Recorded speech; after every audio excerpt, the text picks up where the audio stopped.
အန္တရာယ်ကင်းညာမိဖွားစီရန်အင်္ဂုလိမာလသုတ်တံကိုရွတ်ဖတ်ပူဇော်ပါမယ်ပရိဒံယံဗနန္တတနိသိဏဌာနဒောဝနံဥဒကံပိဝိနာသေတိတဗ္ဗမေဝပရိတယံသောတိနာဂဗဟုတ်ဌာနံယင်စသာတေတိတင်ခနေ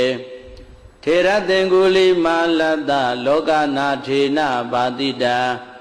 ကပ္ပထာယေမဟာတေဇံပရိဒံဓမ္မနာမဟေယတောဟံပဂိတိအရိယာယဇာတိယဇာတောနာဘိဇာနာမိသင်္စိဇာပါဏံဇီဝိတာဟောရောပိတာတေနာသစ္စေနာသုဋ္ဌိတေဟောတုသုဋ္ဌိကပ္ပတာအင်္ဂုလိမာလသုတ်တံဟောရခတုအင်္ဂုလိမာလသုတ်တံအင်္ဂုလိမာလသုတ်ပရိဒေသနာတော်မြတ်သည်ဟောတုံမကံပရိတယစိတ်ထားကြည်ပြုနာယူကြညာတဲ့မျိုးကောင်းသာမျိုးကောင်းသမီးတို့အား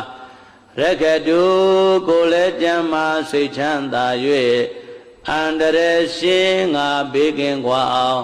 ကောင်းစွာမသွေးဆောင်းလျှောက်တော်မူပါစေတည်း